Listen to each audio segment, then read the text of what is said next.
साधना का भाई नहीं था। वो बचपन से ही भगवान गणेश को राखी बांधती आ रही थी। हर बार की तरह इस बार भी साधना रक्षाबंधन पर अपने भाई गणेश को बांधने के लिए राखी खरीद कर लाना चाहती थी। इसके लिए उसे पैसों की जरूरत थी। मालकिन, मुझे थोड़े पैसे उधार दे देते। कल रक्षाबंधन का त्योहार है, मुझे थोड़ा सामान खरीदना था। देख साधना, तेरी माँ के कहने पर मैंने तुझे अपने घर झाड़ू पोछे के काम के लिए रखा है, ठीक है? अब रोजाना तू थोड़े थोड़े पैसे मांगती रहेगी तो ये बात मुझे बिल्कुल पसंद नहीं है। और वैसे भी तेरा तो कोई भाई नहीं है। जहाँ तक मैं जानती हूँ तो तेरा कौन सा खर्चा होने वाला है कल? कहीं रक्षाबंधन के बहाने अपने खाने पीने के लिए तो पैसे नहीं मांग रही है ना? नहीं मालकिन, मेरे भाई हैं भगवान गणेश। मैं बचपन से ही उन्हें राखी बांधती आई हूँ। पहले जब मैं काम नहीं करती थी तो माँ बापू से मांग लेती थी, पर अब मैंने सोचा मैं आपके घर काम पर लगी हूँ तो आपसे ही उधार ले लूं, फिर आप मेरी महीने की पगार में काट लेना।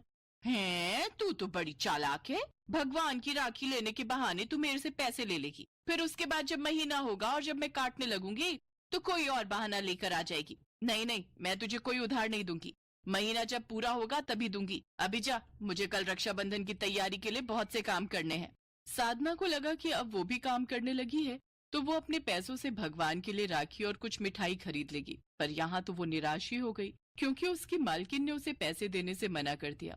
साधना को पता था कि उसके माँ बापू को पिछले कुछ दिनों से मजदूरी का काम नहीं मिला है, इसलिए उनके पास भी पैसे नहीं होंगे।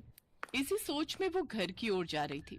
उधर कैलाश पर्वत पर भगवान गणेश और माता पार्वती ये सारा दृश्य देख रहे थे। माता श्री, मेरी बहन साधना इस समय संकट में है। वो मुझे बचपन से राखी बांधती आ रही है।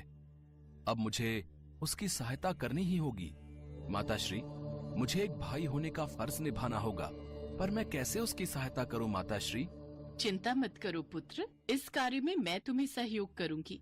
रक्षाबंधन या फिर कोई भी त्योहार जितना भक्त का होता है उतना भगवान का भी होता है। तुम अपनी बहन के प्रति अपने फर्ज को अवश्य निभाओ पुत्र। राखी की तुम चिंता मत करो, उसका प्रबंध मैं कर दूंगी। बस तुम तो अपनी बहन से राखी बंधवाने की तैयारी करो, मैं शीघ्र ही लौट आऊंगी। ठीक है माता श्री, मैं आपकी प्रतीक्षा करूंगा। इसके पश्चात माँ पार्वती ने एक बूढ़ी औरत का रूप ले लिया और अपने झोले में कुछ राखियाँ भर ली और वे धरती लोक पर पहुँची। राखी ले लो राखी, सुंदर सुंदर राखी। ये भारी थैला उठा उठा कर तो मैं थक गई हूँ। कोई मेरा थैला वहाँ सड़क के उस पार प्याऊ तक ले जाए तो मैं थोड़ा ठंडा पानी पी लूंगी। बहुत प्यास लगी है। कोई है जो मुझे सड़क के उस पार तक ले जाएगा? इन बूढ़ी आंखों से दिखाई भी नहीं देता। आंखों की तो रोशनी ही चली गई है। अम्मा जी, लाओ ये थैला मुझे दो, मैं आपको सड़क पार करवा देती हूँ। आप मेरा हाथ पकड़ लो। जीती रहो बेटी, खुश रहो। साधना बूढ़ी औरत को सड़क पार करवा देती है। बूढ़ी औरत के रूप में माँ पार्वती मन ही मन मुस्कुरा रही थी। अम्मा जी, आप बैठो और ये लो, आप पानी पी लो। बेटी, तुम बहुत अच्छी हो। तुम्हारे संस्कार बहुत ही अच्छे हैं। ये लो, मेरी तरफ से ये राखी उपहार में रखो। अपने भाई को राखी बांध देना। अब तुम्हें राखी खरीदनी नहीं पड़ेगी। अच्छी लगी ना? अम्मा जी, ये तो बहुत सुंदर है। मुझे सचमुच इसकी बहुत जरूरत थी। आपका बहुत बहुत धन्यवाद। अच्छा बेटी, अब मैं चलती हूँ। थोड़ी और राखियाँ बेच लूंगी। आराम से जाना अम्मा जी। राखियाँ देखकर साधना बहुत खुश होती है। उधर माँ पार्वती वापस कैलाश आ जाती है। अगले दिन साधना सुबह जल्दी उठ जाती है और नहा धोकर भगवान गणेश को वही राखी बांधने लगती है। तभी उसके द्वार पर एक बहुत ही सुंदर प्यारा छोटा सा बालक आवाज लगाता है। दीदी, आज रक्षाबंधन है, मेरी कोई बहन नहीं है, क्या तुम मुझे राखी बांधोगी? मेरे पास तो एक ही राखी है। गणेश जी, आप ही कहते हो ना, सभी मनुष्यों में आपका वास होता है और छोटे बच्चे तो आपका ही रूप होते हैं। मैं इस बच्चे को राखी बांधूंगी तो मुझे लगेगा ये राखी आप तक पहुंच गई। अगर ये बच्चा बिना राखी बंधवाए खाली कलाई लेकर चला गया तो उसे बहुत दुख होगा, साथ में मुझे भी अच्छा नहीं लगेगा। गणेश जी, मुझे माफ कर देना। इसमें भी माँ पार्वती और भगवान गणेश की ही लीला छुपी थी। माँ पार्वती ने जानबूझकर साधना को एक ही राखी दी थी ताकि वो उसकी परीक्षा ले सके कि साधना गणेश जी को राखी बांधेगी या फिर द्वार पर आए बालक को। साधना परीक्षा में सफल होती है। वो जैसे ही उस बच्चे को राखी बांधती है, वो बच्चा भगवान गणेश के रूप में आ जाता है। बहना, तुम परीक्षा में सफल हुई। मैं और माताश्री तुम्हारी परीक्षा ले रहे थे।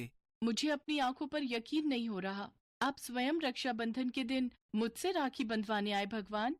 तो और क्या, जब एक बहन इतने सालों से मुझे राखी बांध रही है, तो मुझे भी तो भाई का फर्ज निभाने आना ही था ना।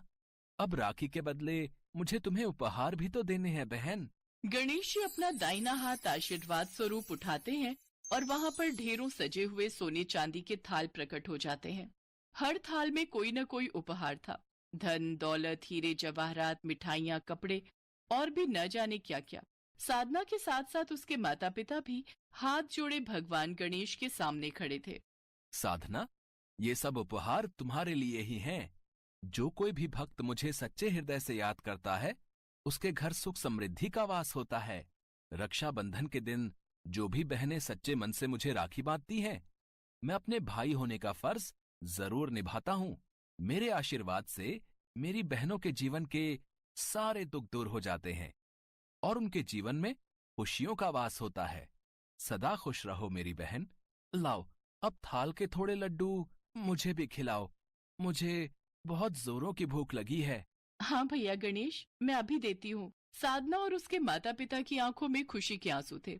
भगवान गणेश और उनकी सवारी मूषक जब लड्डू खा रहे थे, तो मन ही मन साधना बहुत खुश हो रही थी। आज स्वयं भगवान गणेश भाई रूप में रक्षाबंधन का त्योहार मनाने अपनी बहन के घर जो आए थे। इससे बड़ी खुशी की बात एक बहन के लिए और क्या ही हो सकती थी।